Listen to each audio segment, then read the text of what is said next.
Has your business had a tough 2020? Well, if you don't plan in advance, early 2021 could be even tougher. As a business accountant, my team and I spent all day long helping business owners on their journey. And as you can imagine, 2020 has been an awful journey for a lot of people, or certainly a roller coaster, even if you're doing well. So one of the things that's quite key at the moment is a lot of people have used a lot of these reliefs and schemes that are available to help them through that time.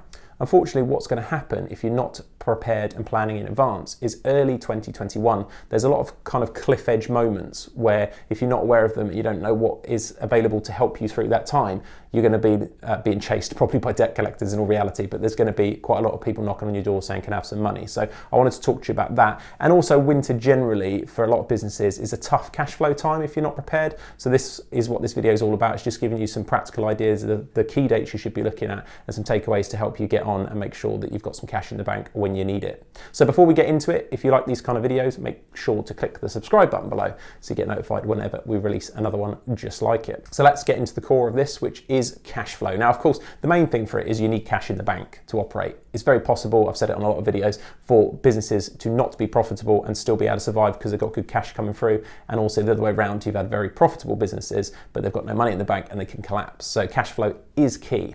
Now, one of the things, general principle wise, I want to draw your attention to is making sure that you plan. And I think when, as accountants, we say cash flow planning, it sounds really this massively complicated thing. But realistically, it's as simple as just making sure that you know what's coming in and what's going out over a period of time.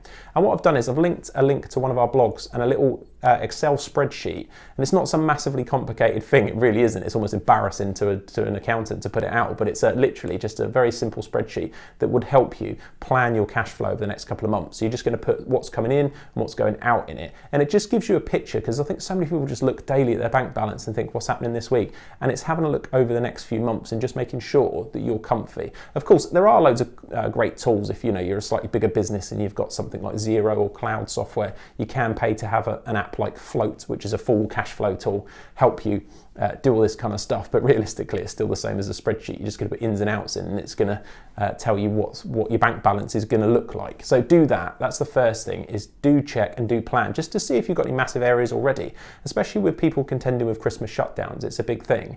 And I think that really brings me on to my next point with this, is that it's a good time right now, as we're recording this, is late November. So, this type of late November, early December, do make sure you get your invoices in time if you invoice, especially with businesses, because they do have those big shutdowns over Christmas, and it's quite a common and, let's say, overused, my accounts department shut down over Christmas to delay payments. So definitely get those in early and check you'll get payments, make sure your payment terms are clear, and then also make sure that you're chasing money. If you're dealing with the general public, for example, and you've got outstanding debt, now's a good time to chase it, because no one's ever got any money after Christmas. So bear those basics in mind. But specifically, I wanted to talk to you about some of the key dates that have been affected by coronavirus. So we had a few things. The first one that's always a key date for a lot of self-employed people, and even if you're a director of a limited company, you've probably got a sundry personal tax bill for your dividends and the like, is normally due on the 31st of January each year. This year is no different. The first action point with this would be to make sure that you've got your tax return in well before that deadline, so you know exactly what that tax bill is looking like. Now, that's quite key. Now, you were able to say, if you paid tax twice a year, which you tend to do if you need to pay over about £1,000 of tax each year, you needed to pay twice a year, in the 31st of Jan and by the 31st of July. Now, what the government allowed you to do was the 31st of July payment, you're able to delay until the 31st of January 2021, the one that's coming up.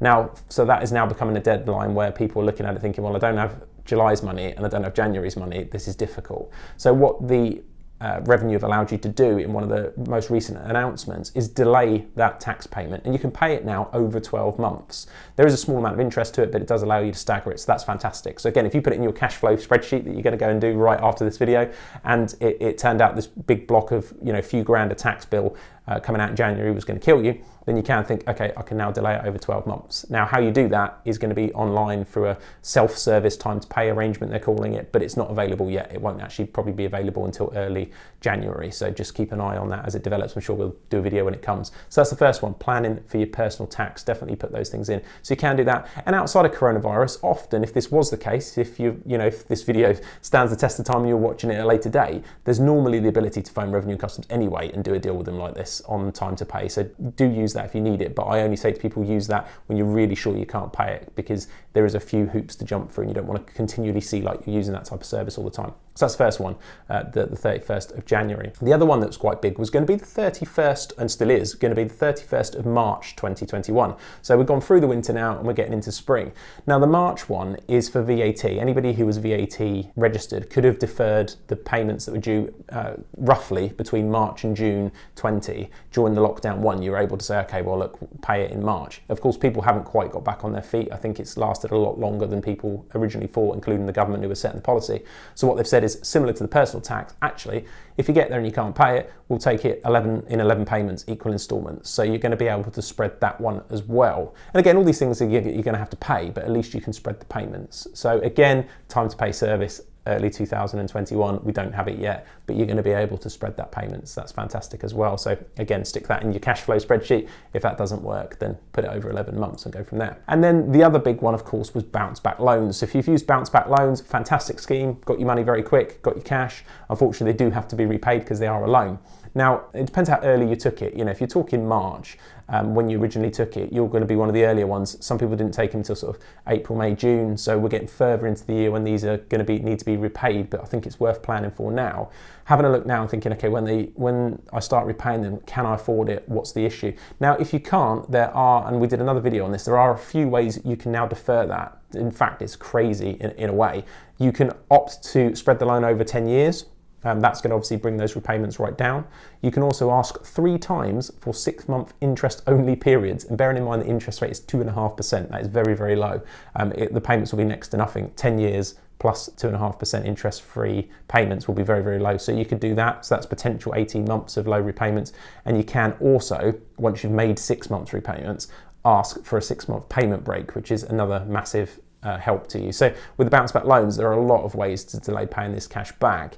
So again, put that into your spreadsheet and figure it out. And then finally, it actually comes back to business in general, is have a look. I think a lot of people, when times are great and customers and clients are paying, you think that's all great, you know, cash is coming in, we're all doing fine. But have a look at your payment terms and how you operate your business. And you might find a lot of people end up being almost a credit facility for people. You know, if you go into, okay, your hairdresser is not necessarily an example, but you pay before you leave, don't you? You have your hair cut, you're done. You go to, I don't know, your chiropractor or anybody like that, you pay when you're there, you have it done. They're not a credit facility. I think a lot of businesses have this, we'll give you an invoice and give you 30 days to pay. And, you know, and in some instances, that's great. But if you're looking to try and generate cash into your bank, it's maybe now a time to have a look at, okay, is that realistic anymore? Can we do anything to gain more payment up front? You know, if we did all of the money at the end, can we do, you know, half up front in a deposit?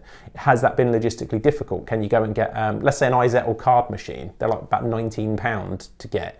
It's an app on your phone and a little card reader. You can walk around with it. You know, okay, you're going to pay maybe 1.75%, I think at the time I'm recording this, on a transaction off the card, but at least the money's in your bank, you know, and I think that's the biggest thing. People look at card fees and payments and think, I'm not paying that, but you'd surely trade that for the cash in your bank right now. So definitely have a look at those kind of things and just think, how can I get creative and try and generate some cash in my bank in advance, especially before we get to Christmas, because it's always a pinch point. So there's some ideas, some key dates, some ideas on how to get through that period and hopefully set you up for a good 2021. I'm really looking forward to seeing my clients smash 2021, and let's all hope we can get back to normal. So if you've got any questions on this particularly, make sure you drop it in the comments and I'll get back to you as soon as we can. If you've got value from this video, please do share, like and subscribe. I'll see you in the next one.